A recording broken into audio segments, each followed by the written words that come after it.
ನಮಸ್ಕಾರ ಎಲ್ರಿಗೂ. ಇದು ವ್ಯಾಪಾರದ ಅಭಿವೃದ್ಧಿಗೆ ಯಂತ್ರ ಆಗಿರುತ್ತೆ. ನೀವು ಯಾವುದೇ ವ್ಯಾಪಾರ ಮಾಡಲಿ, ಏನೇ ಮಾಡಲಿ, ಅಲ್ಲಿಗೊಂದು ಭದ್ರತೆ ಅನ್ನೋದು ಬೇಕು. ಆಮೇಲೆ ಜನ ಆಕರ್ಷಣೆ ಅನ್ನೋದು ಬೇಕು. ಆಮೇಲೆ ತುಂಬ ಜನಗಳಿದ್ದರೆ ಕೆಲವೊಬ್ಬರು ಅಕ್ಕಪಕ್ಕದ ಅಂಗಡಿಗಳೆಲ್ಲ ಆ ಅಂಗಡಿಗೆ ಹೋಗ್ತಾರೆ, ನಮ್ಮ ಹತ್ರ ಬರಲ್ಲ. ಏನು ವ್ಯಾಪಾರ ಇದ್ದರೂ ಅವ್ರ ಹತ್ರ ಆಗುತ್ತೆ, ನಮ್ಮ ಹತ್ರ ಆಗ್ತಾ ಇಲ್ಲ ಅಂತ ಅಂದ್ಕೊಂಡಿರೋಂಥ ಎಷ್ಟೋ ವ್ಯಾಪಾರಿಗಳಿದ್ದಾರೆ. ಅವರಿಗೆ ಈ ಯಂತ್ರ ಅನುಕೂಲಕ್ಕೆ ಬರುತ್ತೆ ಅಂತ ಅನ್ಕೋತೀನಿ. ಹಾಗೆ ಶಾಮಿಕಾ BN ಅಂತ ಹೇಳೋರು ವ್ಯಾಪಾರದ ಬಗ್ಗೆ ಒಂದು ಯಂತ್ರನ ತಿಳಿಸಿ ಅಂತಲೂ ಹೇಳಿದರು. ಅವ್ರಿಗಿದು ಉಪಯೋಗ ಆಗುತ್ತೆ ಅಂತ ನಾನು ಅದನ್ನೇ ಹಾಕಿದ್ದೀನಿ. ನಿಮಗೆ ಯಾವುದೇ ಯಂತ್ರ ಬೇಕಾದರೂ ಕಮೆಂಟ್ ಮೂಲಕ ತಿಳಿಸಿದ್ರೆ ಯಂತ್ರ ಮಂತ್ರಗಳನ್ನ ನಾನು ಕೊಡ್ತೀನಿ.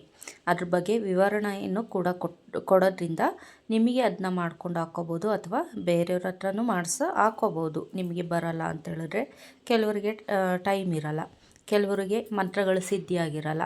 ಅಂಥ ಸಂದರ್ಭದಲ್ಲಿ ನೀವು ಬೇರೆಯವ್ರ ಹತ್ರ ಹಾಕ್ಕೋಬೋದು. ನಿಮಗೆ ಯಾವ ಯಂತ್ರ ಬೇಕೋ ಅಥವಾ ಮಂತ್ರ ಬೇಕೋ ಅನ್ನೋದನ್ನ ನೀವು ಗುರ್ತು ಮಾಡಿಕೊಂಡು ನೀವು ಕಮೆಂಟ್ ಮೂಲಕ ತಿಳಿಸಿದ್ರೆ ಖಂಡಿತವಾಗ್ಲೂ ನಾನು ಅದ್ರ ಬಗ್ಗೆ ನಿಮಗೆ ವಿವರಣೆಗಳನ್ನ ಕೊಡ್ತೀನಿ. ಹಾಗೆ ವಿಡಿಯೋ ಕೂಡ ಅಪ್ಲೋಡ್ ಮಾಡ್ತೀನಿ. ಬನ್ನಿ, ಹಾಗಿದ್ರೆ ಈ ವ್ಯಾಪಾರದ ಯಂತ್ರದ ಬಗ್ಗೆ ನಾವು ತಿಳ್ಕೊಳ್ಳೋಣ.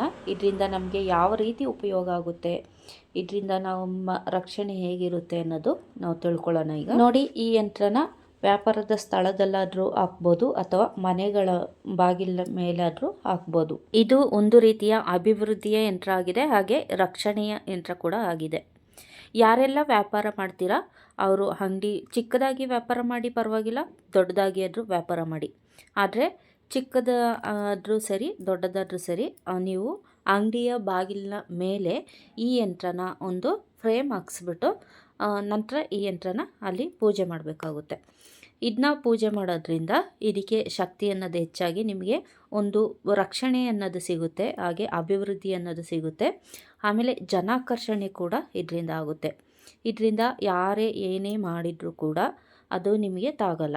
ಯಾವುದೇ ರೀತಿಯ ಕಣ್ದೃಷ್ಟಿ ಆಗಲಿ ಅಥವಾ ಯಾವುದೇ ರೀತಿಯ ನೆಗೆಟಿವ್ ಎನರ್ಜಿ ಆಗಲಿ ನಿಮ್ಮ ವ್ಯಾಪಾರದ ಸ್ಥಳಗಳಿಗೆ ಆಗಲಿ ಅಥವಾ ನಿಮ್ಮ ಮನೆಗಳಿಗಾಗಲಿ ಅಟ್ರಾಕ್ಷನ್ ಆಗೋಕ್ಕೆ ಈ ಯಂತ್ರ ಬಿಡಲ್ಲ. ಏನಿದ್ರೂ ಅದು ಅಲ್ಲೇ ತಡೆಯುತ್ತೆ, ಅಲ್ಲೇ ನಿರ್ನಾಮ ಕೂಡ ಮಾಡುತ್ತೆ. ಇದೊಂದು ವ್ಯಾಪಾರ ಅಭಿವೃದ್ಧಿ ಯಂತ್ರ ಆಗಿರುತ್ತೆ. ಆದರೆ ಇದನ್ನ ಮನೆಯೂ ಕೂಡ ಕಟ್ಬೋದು. ಈ ಯಂತ್ರದಲ್ಲಿ ನೀವು ನೋಡ್ಕೊಳ್ಳಿ ಎಷ್ಟು ಕಾಲಮ್ಗಳಿದೆ ಅಂತ. ನೀವು ಪ್ರತಿಯೊಂದು ಕಾಲಮ್ನ ನೀವು ಕ್ಲೀನಾಗಿ ನೋಡ್ಕೋಬೇಕು. ಕ್ಲೀನಾಗಿ ನೋಡಿಕೊಂಡು ಫಸ್ಟು ಇದನ್ನ ಟ್ರೈ ಮಾಡಿ, ಒಂದು ಬಿಳಿ ಹಾಳೆಯಲ್ಲಿ ಬರೆದು ಟ್ರೈ ಮಾಡಿ. ನಂತರ ಅಲ್ಲಿ ಯಾವ ಯಾವ ಅಕ್ಷರಗಳು ಕೊಟ್ಟಿದ್ದಾರೆ ಅದೇ ಅಕ್ಷರಗಳನ್ನ ನೀವು, ಬೀಜಾಕ್ಷರಗಳು ಕೊಟ್ಟಿದ್ದಾರೆ ಆ ಅಕ್ಷರಗಳನ್ನೇ ನೀವು ತುಂಬಬೇಕಾಗುತ್ತೆ. ನೀವು ಒಂದು ಅಕ್ಷರ ಕೂಡ ಇದರಲ್ಲಿ ರಾಂಗ್ ಮಾಡೋಂಗಿಲ್ಲ. ಯಾಕೆಂತ ಹೇಳಿದ್ರೆ ಒಂದು ಅಕ್ಷರ ಏನಾದ್ರು ರಾಂಗ್ ಆಯಿತು ಅಂತ ಹೇಳಿದ್ರೆ ಅದು ನೆಗೆಟಿವ್ ಆಗಿ ಕನ್ವರ್ಟ್ ಆಗುತ್ತೆ. ಅದಕ್ಕೆ ಹೇಳ್ತಾ ಇರೋದು, ಯಾವುದೇ ಯಂತ್ರ ಬರೀರಿ, ಅದು ಕ್ಲೀನಾಗಿ ಅಕ್ಷರಗಳು ಯಾವ ರೀತಿ ಕೊಟ್ಟಿದ್ದಾರೆ, ಅದು ಯಾವ ಶೇಪಲ್ಲಿದೆ, ನೀವು ಅದೇ ರೀತಿ ಬರೀಬೇಕು. ನಿಮಗೆ ಇಷ್ಟ ಬಂದಂಗೆಲ್ಲ ಬರ್ಕೊಂಡ್ರೆ ಅದು ನಿಮಗೆ ನೆಗೆಟಿವ್ ಆಗಿ ತಿರುಗುಬಾಣ ಆಗುತ್ತೆ. ಅದರಿಂದ ಅಕ್ಷರಗಳನ್ನ ನೋಡಿಕೊಂಡು ಬರ್ಕೊಳ್ಳಿ. ಒಂದು 4-5 ಸರಿ ಬೇಕಾದ್ರೆ ಇದನ್ನ ನೀವು ಪ್ರಯತ್ನ ಮಾಡಿ ನಂತರ ಬರ್ಕೋಬೋದು. ಬನ್ನಿ, ಆಗಿದ್ದರೆ ಈ ಯಂತ್ರನ ಯಾವ ರೀತಿಯಾಗಿ ಬರೀಬೇಕು, ಇದಕ್ಕೆ ಏನೆಲ್ಲ ಕ್ರಮಗಳಿದೆ ಅಂತ ನಾನು ನಿಮಗೆ ತಿಳಿಸ್ಕೊಡ್ತಾ ಇದ್ದೀನಿ. ಈ ಯಂತ್ರನ ನೀವು ಪಂಚಲೋಹ ತಗಡಿನಲ್ಲಾದರೂ ಬರಿಬೋದು, ಅಥವಾ ಫ್ರೇಮ್ ಹಾಕಲಿಕ್ಕೆ ಒಂದು ಸ್ವಲ್ಪ ದೊಡ್ಡದಾಗಿರೋಂಥ ತಗಡಿನ ಹಾಳೆಯಲ್ಲಾದರೂ ಬರಿಬೋದು. ನಂತರ ಭುಜಪತ್ರದಲ್ಲಿ ಬರಿತೀನಿ ಅಂತ ಹೇಳೋರು ಭುಜಪತ್ರದಲ್ಲಿ ಬರೆದ್ರೆ ಇನ್ನೂ ಒಳ್ಳೆಯದು.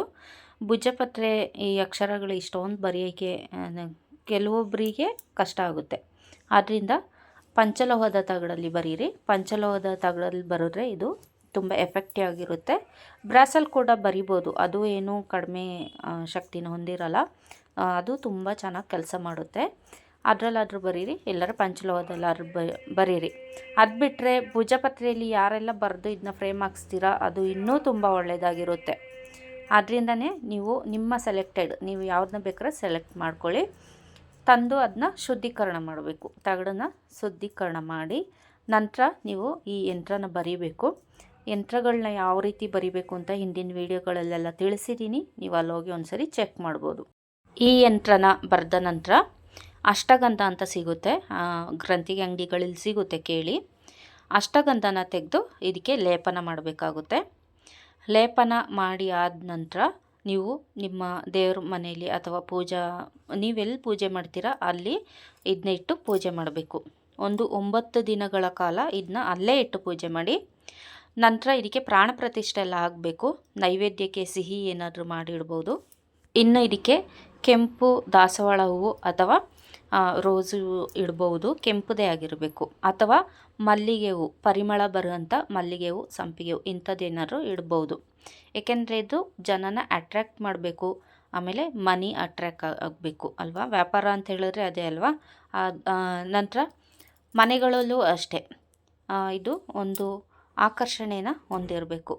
ಆದ್ದರಿಂದ ಇದಕ್ಕೆ ಕೆಂಪು ಹೂಗಳಿಂದ ಅಥವಾ ಮಲ್ಲಿಗೆ ಹೂವಿಂದ ಇದಕ್ಕೆ 9 ದಿನಗಳ ಕಾಲ ಅರ್ಚನೆಯನ್ನು ಮಾಡಬೇಕು. ನಂತರ ಏನು ಮಾಡಿ ಇದನ್ನೊಂದು ಫ್ರೇಮ್ ಹಾಕ್ಸ್ಬಿಟ್ಟು ನೀವು ಎಲ್ಲಿ ವ್ಯಾಪಾರ ಮಾಡ್ತೀರಾ ಅಲ್ಲೋಗಿ ಹಾಕ್ಬೋದು. ಹಾಕಿದ ಮೇಲೆ ಇದಕ್ಕೆ ಕಂಪಲ್ಸರಿ ಶ್ರೀಗಂಧದ ಧೂಪನ ಹಾಕಬೇಕು. ಈಗ ಮಾಮೂಲು ಸಾಂಬ್ರಾಣಿ ಧೂಪ ಹಾಕೋದು ನಿಮ್ಗೆ ಗೊತ್ತಿದೆ. ಅದಕ್ಕೆ ಸ್ವಲ್ಪ ಶ್ರೀಗಂಧದ ಚಕ್ಕೆಗಳನ್ನ ಹಾಕಿದ್ರೆ ಶ್ರೀಗಂಧ ಧೂಪ ಆಗುತ್ತೆ. ಅದನ್ನ ನೀವು ಕಂಪಲ್ಸರಿ ಹಾಕ್ತಾ ಇರಬೇಕು. ಇನ್ನು ಮಂಗಳವಾರ ಶುಕ್ರವಾರಗಳಲ್ಲಿ ಇದಕ್ಕೆ ತೆಂಗಿನಕಾಯಿ ಆಚೆ ಹೊಡಿಬೇಕಾಗುತ್ತೆ. ಸಂಜೆ ಅಂದರೆ ನೈಟ್ ಒಂದು 8 ಗಂಟೆ ಮೇಲೆ ಇದಕ್ಕೆ ತೆಂಗಿನಕಾಯಿ ಹೊಡೆದು ಪೂಜೆ ಮಾಡಬೇಕಾಗುತ್ತೆ.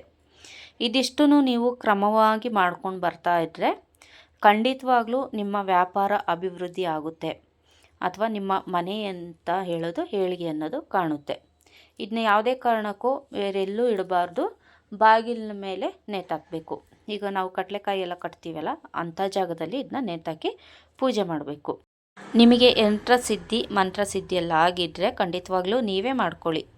ಅಥವಾ ನಿಮಗೆ ಇದು ಯಾವುದು ಬರಲ್ಲ ಅಂತ ಹೇಳಿದ್ರೆ ನಿಮ್ಗೆ ಯಾರೆಲ್ಲ ಯಂತ್ರ ಬರೆಯೋರು ಗೊತ್ತಿರ್ತಾರೆ ಅಂಥವ್ರ ಹತ್ರ ಇದನ್ನ ಬರೆಸ್ಕೊಂಡು ಈ ಯಂತ್ರನ ತಂದು ನೀವು ನಿಮ್ಮ ಮನೆ ಬಾಗಿಲು ಅಥವಾ ವ್ಯಾಪಾರದ ಸ್ಥಳದಲ್ಲಿ ಕಟ್ಟಬಹುದು. ಅವರೇ ಎಲ್ಲ ಸಿದ್ಧಿ ಮಾಡಿಕೊಟ್ಬಿಡ್ತಾರೆ ನಿಮಗೆ.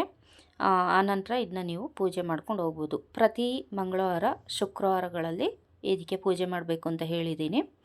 ಇನ್ನು ಯಾವ ದಿನಗಳಲ್ಲಿ ಈ ಯಂತ್ರನ ಬರಿಬೋದು ಅಂತ ಹೇಳಿದ್ರೆ ಪಂಚಮಿ, ಸರ್ವಾಷ್ಟ ಸಿದ್ಧಿಯೋಗ, ವೃದ್ಧಿಯೋಗಗಳಲ್ಲಿ, ನಂತರ ಶುಕ್ರವಾರ ಅಥವಾ ಮಂಗಳವಾರಗಳಲ್ಲಿ ಈ ಯಂತ್ರನ ಬರಿಬಹುದು.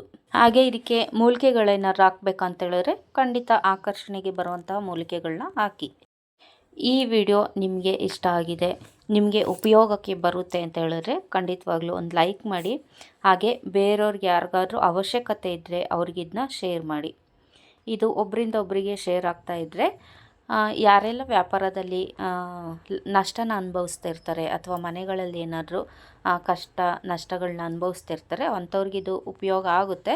ಆದ್ದರಿಂದ ಇದನ್ನ ನಿಮ್ಮ ಫ್ರೆಂಡ್ಸ್ ಆಗಲಿ ಆಮೇಲೆ ಫ್ಯಾಮಿಲಿಗಾಗಲಿ ಶೇರ್ ಮಾಡಿ, ಅವರು ಇದರ ಉಪಯೋಗ ಪಡ್ಕೊಳ್ಳಿ. ಹಾಗೆ ಯಾರೆಲ್ಲ ಈ ವಿಡಿಯೋನ ನೋಡ್ತಾ ಇದ್ದೀರಾ ಅಥವಾ ಹೊಸದಾಗಿ ನನ್ನ ಚಾನಲ್ನ ವೀಕ್ಷಣೆ ಮಾಡ್ತಾ ಇದ್ದೀರಾ ಅವರು ನಿಮಗೆ ಈ ವಿಡಿಯೋ ಇಷ್ಟ ಆದರೆ ಉಪಯೋಗ ಬರುತ್ತೆ ಅಂತ ಅಂದರೆ ಖಂಡಿತವಾಗ್ಲೂ ಸಬ್ಸ್ಕ್ರೈಬ್ ಮಾಡ್ಕೊಳ್ಳಿ. ಹಾಗೆ ಈ ವಿಡಿಯೋ ಇಷ್ಟ ಆಗಿಲ್ಲ ಅಂತ ಹೇಳಿದ್ರೆ ಡಿಸ್ಲೈಕ್ ಮಾಡಿ. ಹಾಗೆ ಮುಂದಿನ ವಿಡಿಯೋಗಳು ಯಾವುದ್ರ ಬಗ್ಗೆ ಇರಬೇಕು ಅಂತ ನಂಗೆ ಕಮೆಂಟ್ ಬಾಕ್ಸ್ ಮೂಲಕ ತಿಳಿಸಿ. ಯಾಕೆಂತ ಹೇಳಿದ್ರೆ ನಿಮ್ಮ ಅವಶ್ಯಕತೆ ಏನಿದೆ ಅಂತ ನಮಗೆ ಗೊತ್ತಾಗಲ್ಲ. ನಾವು ಯಾವುದೋ ಒಂದು ಸೆಲೆಕ್ಟ್ ಮಾಡಿ ಹಾಕ್ತೀವಿ, ಇದು ಉಪಯೋಗ ಆಗ್ಬೋದು ಅಂತ ಅನ್ಕೋತೀವಿ. ಆದರೆ ನಿಮಗೆ ಯಾವುದು ಬೇಕು ಅಂತ ನಮಗೆ ಗೊತ್ತಾಗಲ್ಲ. ಅದರಿಂದ ನಿಮಗೆ ಯಾವ ಯಂತ್ರ ಬೇಕು ಮಂತ್ರ ಬೇಕು ಅಂತ ತಿಳಿಸಿ ಅದ್ರ ಬಗ್ಗೆ ವಿವರಣೆಗಳನ್ನ ನಾವು ಕೊಡ್ತೀವಿ. ಈ ವಿಡಿಯೋ ನಿಮಗೆ ಉಪಯೋಗ ಆಗಿದೆ ಅಂತ ಅನ್ಕೋತೀನಿ. ಈ ವಿಡಿಯೋ ನಿಮಗೆ ಉಪಯೋಗ ಆಗಿದ್ದರೆ ಲೈಕ್ ಮಾಡಿ, ಶೇರ್ ಮಾಡಿ, ಹಾಗೆ ಸಬ್ಸ್ಕ್ರೈಬ್ ಮಾಡ್ಕೊಳ್ಳಿ. ಈ ವಿಡಿಯೋ ನೋಡಿದ್ದಕ್ಕಾಗಿ ಧನ್ಯವಾದಗಳು. ಮುಂದಿನ ವಿಡಿಯೋದಲ್ಲಿ ಹೊಸ ವಿಷಯದೊಂದಿಗೆ ಸಿಗೋಣ. ಅಲ್ಲಿವರೆಗೂ ಧನ್ಯವಾದಗಳು.